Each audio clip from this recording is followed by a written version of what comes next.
بسم اللہ الرحمن الرحیم۔ میں ہوں حکیم محمد طیب ہاشمی اور آپ دیکھ رہے ہیں ہمارا چینل۔ معزز ناظرین، موجودہ دور میں ایک اہم جو مسئلہ ہے پراسٹیٹ کا، یہ تقریباً ہر دوسرے گھرانے کے اندر کوئی نہ کوئی مریض اس کا لازمی ہوتا ہے۔ یہ جو غدہ ہے جیسے پراسٹیٹ کہتے ہیں، یہ دراصل ہمارے مثانے کے اندر غدودیں جو ہیں وہ بڑھ جاتی ہیں۔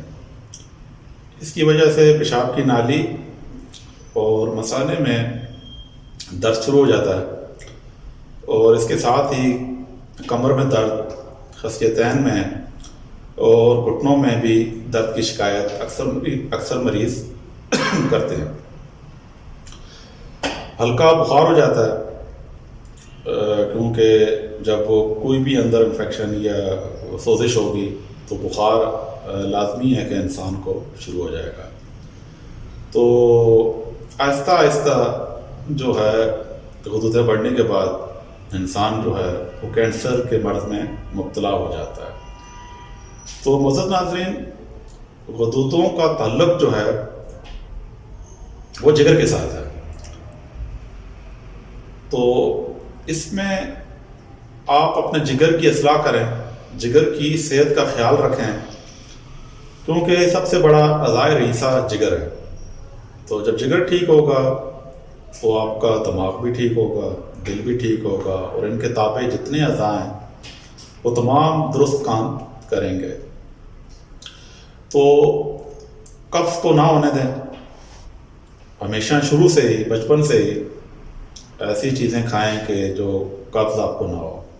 آپ نے دیکھا ہوگا کہ پہلے وقتوں میں لوگ سال میں جلاب ایک دفعہ لازمی لیتے تھے تاکہ پیٹ کی صفائی ہو جائے، اور زہریلے مواد ان کے جسم سے نکل جاتے تھے، جس کی وجہ سے ان کی صحتیں بھی اچھی تھی اور دراز عمری بھی تھی۔ موجودہ دور میں ہم لوگ جو ہیں ہوٹلوں کے کھانے، فاسٹ فوڈز، برگر، پیزا، کولا مشروبات، اتنا کچھ کھانے کے بعد ہم لوگ سمجھتے ہیں کہ ہم لوگ ٹھیک ہیں۔ دراصل کھاتے تو ہم بہت کچھ ہیں، میٹھا بھی بہت کھاتے ہیں، باقی چیزیں بھی، لیکن وہ تمام چیزیں ہمارے جسم سے جو ہے وہ زہریلے اثرات نہیں نکلتے، کیونکہ اکثریت سے لوگوں کو قبض ہوتی ہے، اور جن کو جو قبض کی شکایت نہیں کرتے لیکن ان کے اندر سے بھی پورے زہریلے مواد نہیں نکلتے۔ اسی وجہ سے یہ جتنی بیماریاں ہیں، کینسر ہو گیا، پراسٹیٹ ہو گیا، گلے کے مسئلہ ہو گیا، غدودیں ہو گئی، ٹونسلز ہو گئے، یہ جتنے بھی مسائل ہیں، نزلہ زکام، یہ زیادہ تر قبض کی وجہ سے، بلڈ پریشر ہو گیا، یہ سارے قبض کے مسائل ہیں۔ تو اس لیے میں ہمیشہ سے یہ کہتا ہوں کہ سنا مکھی کا استعمال اپنی زندگی میں کریں، اور سنا مکھی سے بنی ہوئی ادویات استعمال کریں، کیونکہ یہ انتہائی بہترین چیز ہے انسانی صحت کو اپنی جگہ پر قائم رکھنے کے لیے۔ تو ناظرین، اس کے لیے میں ایک آسان سا نسخہ آپ کو بتاتا ہوں۔ سنا مکھی آپ لے لیں 80 گرام، نشادر ٹھیکری 20 گرام لے لیں، کالی مرچ آپ 10 گرام لے لیں، سونٹ 50 گرام لے لیں۔ انہیں باریک پیس کر آدھی چائے چمچ صبح و شام، یا صبح اور دن کو اور شام کو 3 ٹائم استعمال کریں۔ آدھی چائے چمچ یا چوتھائی چائے چمچ، جتنی بھی آپ استعمال کر سکتے ہیں، پانی کے ساتھ استعمال کریں، کیونکہ اس کے اجزاء ایسے ہیں، سنا مکھی آپ کو فائدہ دے گی، اور آپ جو ہے بہت سی مسائل سے، بہت سی تکالیفوں سے بچیں گے۔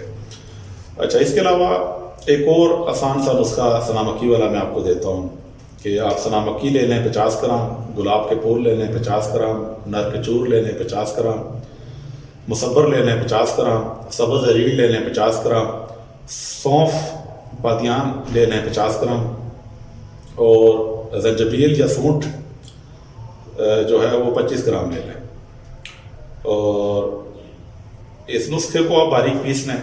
پیسنے کے بعد آدھی چائے چمچ رات کو سونے سے پہلے، کھانے کے بعد ہمراہ پانی استعمال کریں۔ لیکن معزز ناظرین، یہ جو ابھی نسخہ میں نے بتایا یہ انتہائی کڑوا ہو جائے گا مصبر کی وجہ سے، تو بعض لوگ تو اسے لے لیں گے اور اکثریت سے لوگ جو ہے وہ اسے برداشت نہیں کر سکتے، اس کا کڑوا پن جو ہے. تو اس کے لیے بہترین طریقہ یہ ہے کہ کسی بھی پنسار پہ جا کر آپ کیپسول لے آئیں، جو ہے بڑے سائز کا یا درمیانے سائز کا، وہ آپ بھر کے رات کو ایک روزانہ کھائیں. پھر آپ اپنی جسامت کے حساب سے اندازہ لگا لیں کہ اگلے دن آپ کو اجابت جب صبح آتی ہے، بہت زیادہ نرمی بھی نہ ہو، بہت زیادہ سختی بھی نہ ہو، بس یہ کہ آپ کا نظام چلتا رہے. پھر اس کی کمی بیشی آپ کیپسولوں میں کر سکتے ہیں. مقدار خوراک کی جو کمی بیشی ہے وہ آپ خود اپنے دماغ سے کام لیتے ہوئے کر سکتے ہیں. تو ان چیزوں کو آپ اپنا معمول بنائیں شروع سے، تاکہ آپ پروسٹیٹ ہو گئے، ٹونسلز ہو گئے، بلڈ پریشر ہو گیا، شوگر ہو گئی، باقی جتنے امراض ہیں یہ اسی وجہ سے ہوتے ہیں کہ ہم لوگ ڈبوں کا دودھ، بازاری اشیاء، بادی اشیاء وہ کھاتے رہتے ہیں، پھر اچانک سے بیمار ہوتے ہیں. کسی کو کینسر ہو جاتا ہے، کسی کو شوگر ہو جاتی ہے، کسی کو یہ ہو جاتا ہے، مختلف مسائل ہو جاتے ہیں. تو اس لیے سنا مکی کو استعمال اپنی زندگی میں کریں اور اس سے بھرپور فائدہ اٹھائیں، کیونکہ اس کے بارے میں حدیث مبارک بھی ہیں صلی اللہ علیہ وآلہ وسلم. تو اس کا استعمال لازمی کریں. تو اب آخر میں ناظرین ہمیشہ کی طرح میں آپ سے گزارش کرتا ہوں کہ اگر آپ نے ہمارا چینل سبسکرائب نہیں کیا تو برائے مہربانی سبسکرائب کریں اور ساتھ دے کے بیل آئیکن پر کلک کریں تاکہ ہماری ہر نئی آنے والی ویڈیو اور نوٹیفیکیشن آپ کو ملتے رہیں. اللہ حافظ ناظرین.